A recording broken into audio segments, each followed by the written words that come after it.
Welcome back, everybody. As we continue our brief look into Chaucer's The Canterbury Tales, we encounter the Nun's Priest Tale, which is the story of Chanticleer. So if you're ever curious about coastal Carolina, Chanticleers, yeah, that's a beautiful rooster.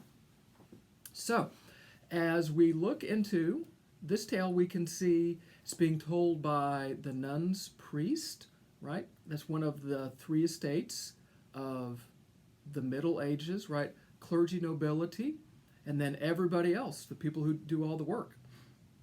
So we have the three estates being mixed together as we're going on our pilgrimage to Canterbury. If you remember why we're doing this, remember? To go visit the holy relics of St. Thomas Becket.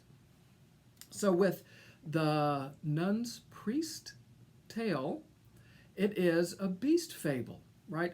It's an animal fable. So what happens with animal fables is that we have animals that are the principal characters. For example, like we see here, right? We have Chanticleer and Pertoloit, right? The cock and the hen, right? Who are obviously animals, but at the same time, they're not animals, right? Because animals wouldn't have dreams about people and then interpret these dreams as if they're pertaining to their lives because they're not animals, right?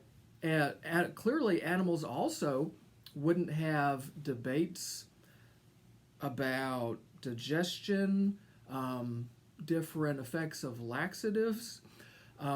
Animals wouldn't have read works of different philosophers, right?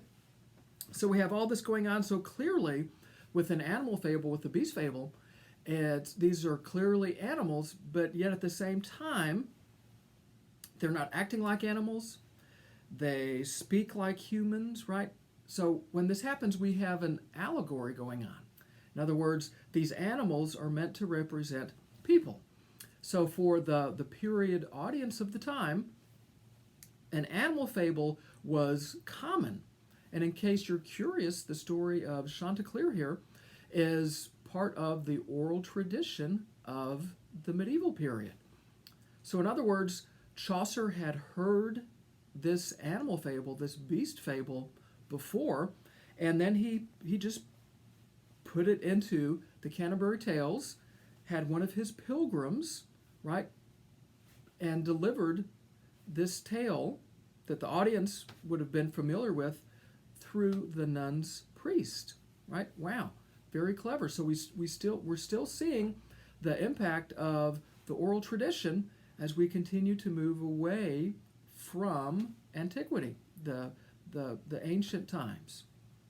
So I'm not going to go through and recount everything that happens because this Canterbury Tale is really funny. It really moves. It really snaps along. So what do we see inside of this? Well, one of the overarching themes is the relationship between men and women, right? But of course here it's between the rooster and the hen. So with that allegorical reading, we're meant to explore the relationship between men and women, husband and wife. Now, one of the important things to remember about the period literature is didactic. If you remember that from the previous lecture, didactic. This is literature that is meant to teach a lesson, right?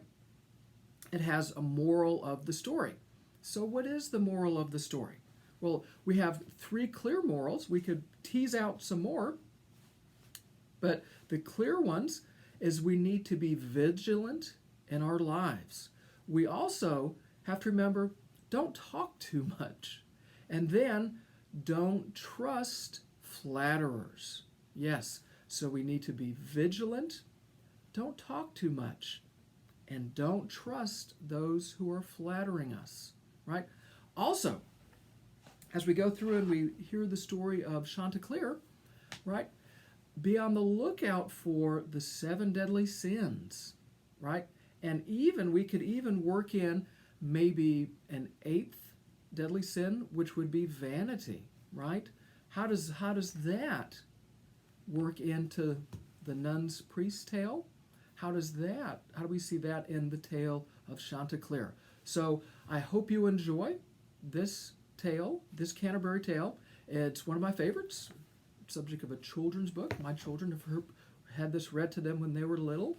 So until we meet again, be well, do good work, and keep in touch.